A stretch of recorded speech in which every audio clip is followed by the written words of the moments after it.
So, we are here at the Elephant Nature Park after our first day, and we're going to break down what the day looked like. Yeah, sitting in our little bungalow right now. It's a palace, for sure. Just outside of the shot, you have 3 princess beds with colorful mosquito nets. All different, it's gorgeous. And we're fighting over who gets the pink one. So I thought first we could talk about trying to figure out which place to actually go to. Because we came from Chiang Mai last night. And the reason I wanted to go to Chiang Mai was to go to an elephant. This was here, because I'd heard about this a year ago. And then, but then we were staying at a hostel there, and we had a little bit of trouble finding out actually where to go. When you first get to the hostel, and this is in every single hostel, there is a 1 by 2 meter pamphlet board of hundreds of pamphlets. Speaking of pamphlets, this is a small sampling. Yeah, so we're outside. You're looking outside the hostel. Oh, and there's a huge sign. And the woman who runs the hostel, who's super nice lady, great hostel, is recommending a specific place. But we're not quite sure it's the right one. So yeah, you're out there, you got a million places that all say they're sanctuaries. And this is just a handful. This is not including all the trekking, all the stuff that we're absolutely avoiding. But these are the safe ones, we think. These are like all the ones that claim to be sanctuaries. That I found in 2 minutes this morning. So we've got and they're all called almost the same thing. Elephant Jungle Sanctuary, Elephant Nature Camp, Paradise Park, Rescue Park, Family Care, Sanctuary, lots of sanctuaries. And we don't know specifically about any of these places, but basically, when we went to book our trip, we spent like half a day in Chiang Mai on the internet trying to figure out which place to actually go. We actually tried to go to each office that we could as well. That didn't turn out because a lot of these offices don't exist. Yeah. So it turns out, I had heard Elephant Nature Park before, and I had heard good things, and they did have an office in town, so we went there and we talked to them. And then we also basically read a bunch of reviews for all of these competitors, and we're trying to figure out if they're all a similar thing. And then on the surface, it kind of seems like it, but the more we read, we got a little scarier it sounded, and it seemed like maybe they weren't all actually what they were promising. Yeah, even with our hostel, she was recommending one of the sanctuaries as she gets commission and as she gets us a deal, and it's fabulous. And she was talking about the difference between Nature Park, which we went to, and this other sanctuary. And she said one of the main differences is that they both have these little baby elephants, but for the sanctuary she was recommending, you can play with them. But the one we went to, the Nature Park, she stated that the parents are much more protective, which just kind of puts you on a little bit on guard. Kind of a red flag. Yeah. Right? So why are the parents not protective? Yeah, where are the parents and the other babies? Yeah. There's we got the picture of the guy cuddling with the baby, and it's like, yes, of course I want to do that. Absolutely. But on the surface, the one she was recommending actually seems like a funner experience and seems like you do more. Everything's packed into one day. It seems like a much more. Yeah, and it seemed like you have more like contact with the elephants, which we did want. And the woman running the hostel it was funny because she's like, yeah, I've recommended hundreds of people have gone here and everyone's been happy. And it's like, we totally believe you. That's not the issue. I believe you that they come back after cuddling with the baby elephant, they're happy. But we wanted to go to the one that was actually more of a nature reserve than a tourist experience. So we went with the classic. So Elephant Nature Park has been around for 20 years, and they're the only one that doesn't have a flyer because they don't need it, and we decided to go with them. Rolled in here this morning. And it's disgusting. You're driving over 3 hours out of town, but the last hour is driving past all of these trekking camps. As everyone who will come out to one of these sanctuaries will tell you. And even right across the river today, when we were hanging out with our elephants, there's a trekking camp. You can see. Yeah, it's just you can see everyone riding them and stuff. But it was smooth pickup. They picked us up at our hostel at like 8 this morning. Hour and a half ride out here, and then getting into the park. I found like as you're getting close along the road, you're looking in and then driving up to the entrance. There's quite a long like approach through the entrance. And I really got the Jurassic Park vibes. Oh yeah, there was a gentleman at the front gate who opened the gate. Yeah, it's beautiful. But like I think in a good way, like the first 20 minutes of Jurassic Park, when they're going through all like with the herbivores and they all seem happy. Even their introductory video while you're sitting on this bus to pass the time, they have a fun little introductory video. They have this gentleman who's presenting the park, and he almost seems like the guy from Jurassic Park. It was very similar. Yeah. I think that was the feel they were going for. I hope so, because they did it. Yeah. Yeah, and like, so as you approach the actual buildings and the grounds are quite large, and you're like, oh, this is actually quite a sprawling complex. And that adds, I think, that whole feel. So basically, after we got here, our day was a few activities and a lot of just like walking around and watching the elephants. So we did feeding. Right off the bat, the first thing we walked in, put down our bags. Like at this point, me and Nick hadn't even paid, and we're like, "Oh, I like our elephant's here. Let's go feed it." Bring out a big thing of watermelon and bananas, and spent a good time feeding some elephants. Yeah, right off the bat.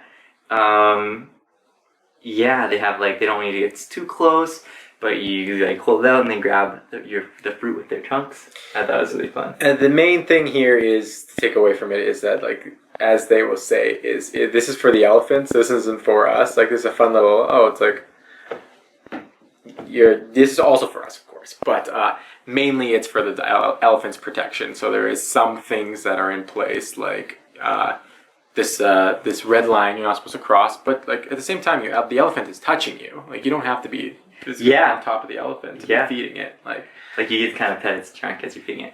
Yeah, and that was one of my big takeaways from the day.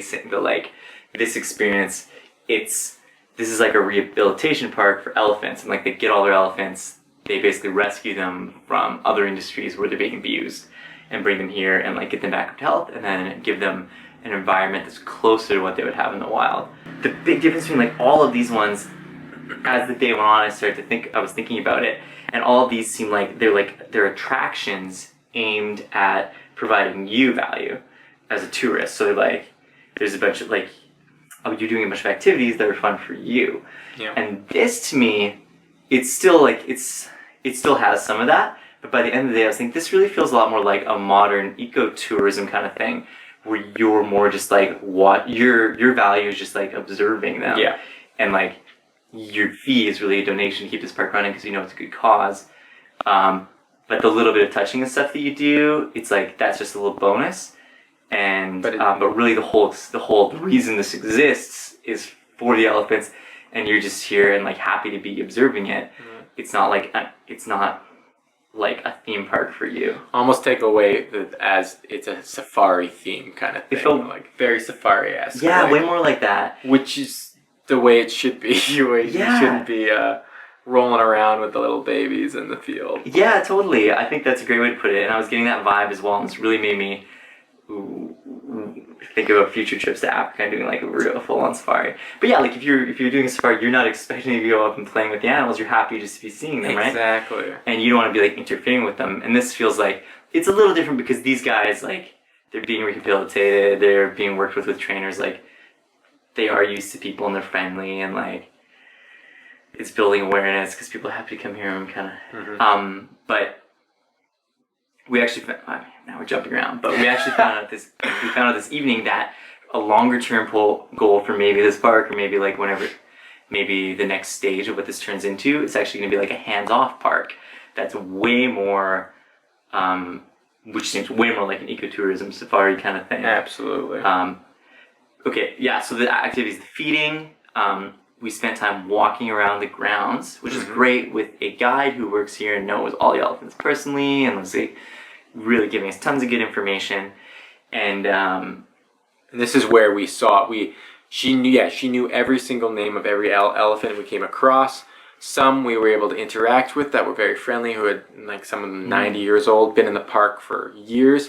Some we weren't allowed to interact with just because they're still scared. Like, it's yeah. What do you? Like they're a little scared or a little bit timid or this and that, or a little bit aggressive because they've all been abused in the past.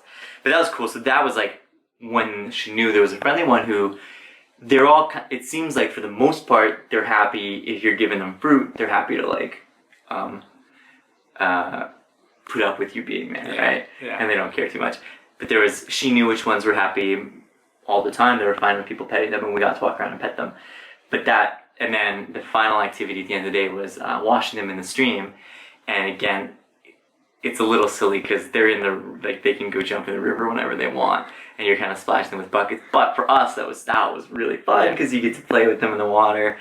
But then what we learned later in the evening with their plan to go to this no touching model as the ultimate goal, like it actually makes a lot of sense. Like that washing thing has nothing to do. Like there's no value there for them, right? That's just competition. Yeah. Like with all these other fake sanctuaries, what are you supposed to do? Yeah, and like as you still getting people to come and have a good time, right? Yeah. But I guess and it's pretty low. Like it's pretty low harm to them. It's like the elephants that they choose to let you wash, they know they don't really mind. It's not too stressful for them. The elephant we washed, we actually had a relationship for earlier in the day. She was one of the ones very friendly with us, and so she just happened to be our elephant in the evening. Yeah, so it seems like they don't mind. Yeah. But ideally, it's like so it's not too much stress, but it's still not natural or whatever. Yeah. It's for us. It's not for them. Yeah.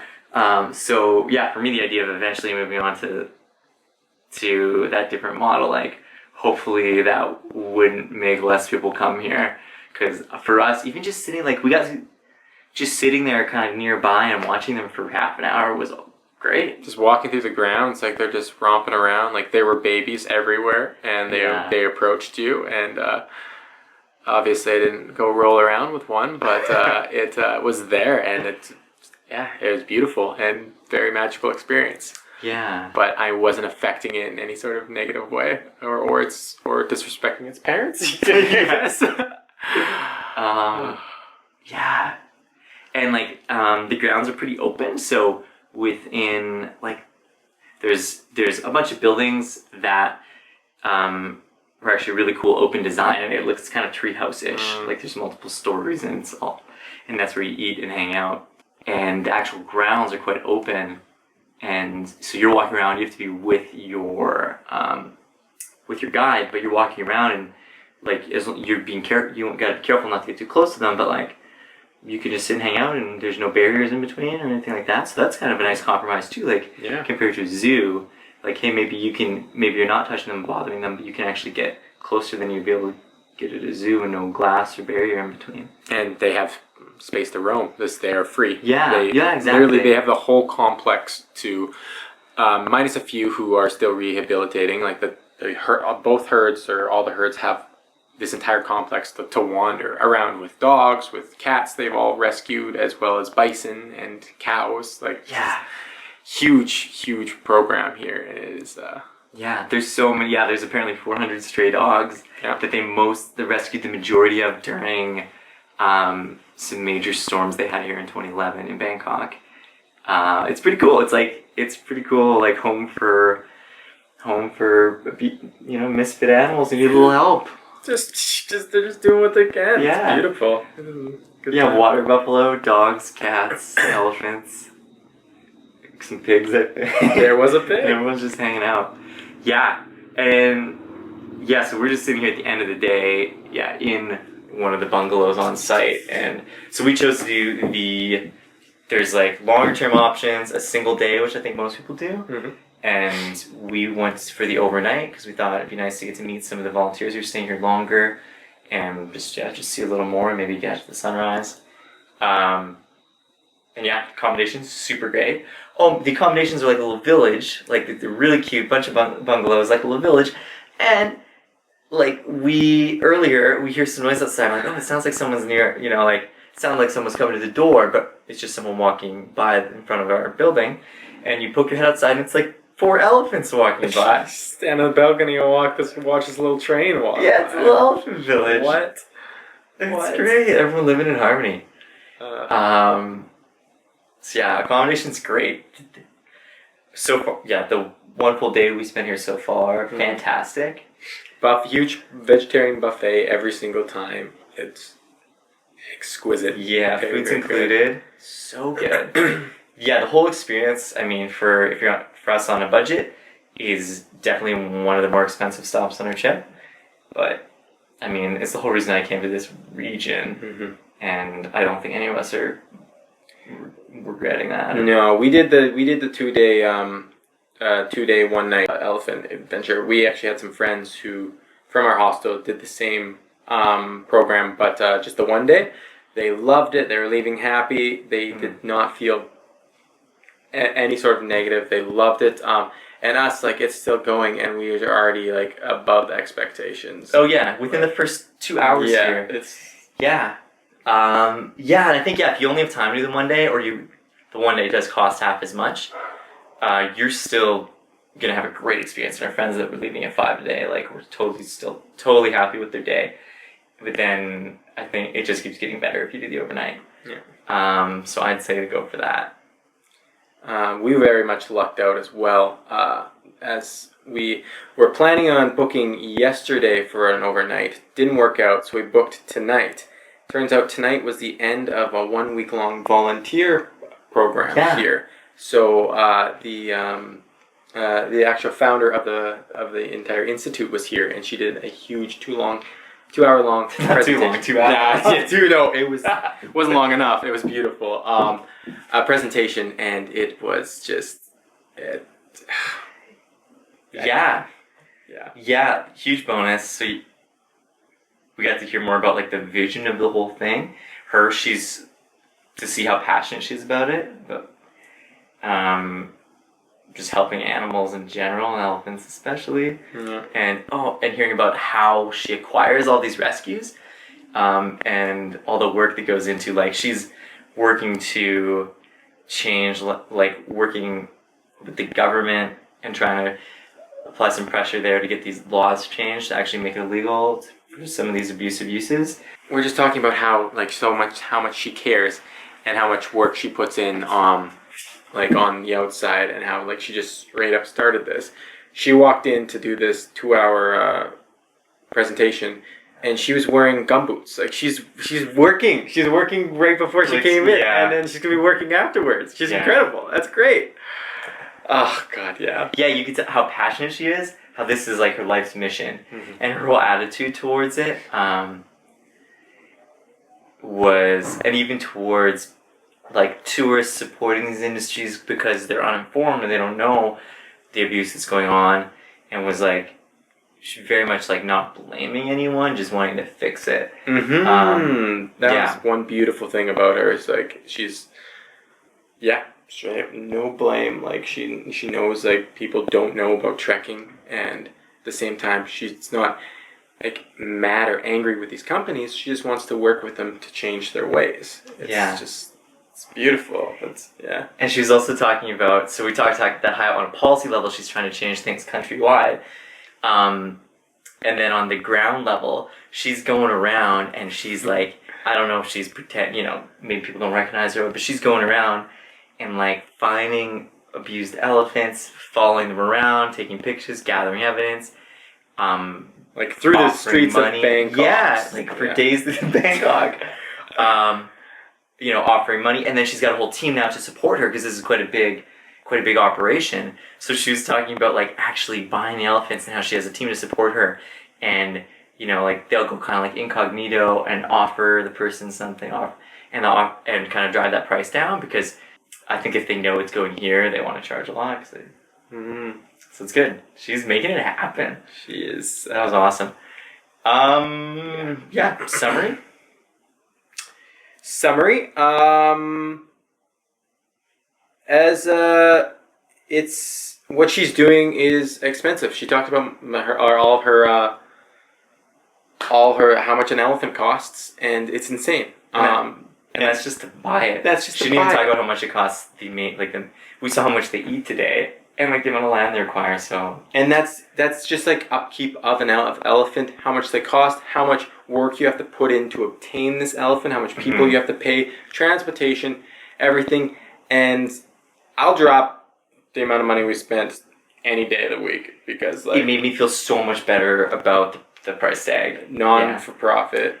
It's just like thinking about it, and especially if it's a little bit of a splurge on your trip, like thinking about it like it's also a charitable donation and a great experience for you and an educational experience. Like, I have no issue. Like, it really helped. I already didn't have an issue, but it really made me feel good about it. Like, we really chose this this one park just to be safe because we didn't know about all the sanctuaries, and like now we choose it just because this park is it's incredible. It's a real deal. It is the real deal. And who knows, like all these the pamphlets I showed earlier, like some of them might be okay, some of them might not be okay. We're throwing around the idea that maybe later on when we have a little more time, doing a day at each one of these, like all like the top 5 in Chiang Mai that claim to be sanctuaries, and kind of see what it's like now that after we know a little bit more. Yeah. But this is the real deal. So this is the real deal, and the other ones probably aren't. Just do your research. Look at negative TripAdvisors, and not just like, oh, they were late to pick me up. Like, there's real stuff to do. That was the thing. That was your tip. Yeah. It was like we're looking through the reviews. And it's like check the 1 stars, and on this one, of course, there's a few 1 stars on everything. Mm-hmm. And on this one, it's like, oh, they were late to pick me up. My booking didn't go through. And on some of the other ones, they'd be like 30 1-star reviews. They were like, oh yeah, the chains came out at night. Do your research. Yes. So I was also thinking we could, hopefully, if this keeps filming for a little bit, talk about what the elephants are used for beforehand, before they get brought here. So there's like a lot of different industries in Thailand and all over Asia that actually use elephants and probably have been for a long time. Some older, some newer, and it seems like for the most part, anything other than what they naturally do, which like isn't really helping humans do their work, is not healthy for them and abusive. And what we learned tonight was, at least according to the information they gave out here, was that anytime you see an elephant doing a trick in a circus, in a show, like anytime you see them doing tricks or something like that, they say here that 100% of the time that means that they were broken and trained beforehand.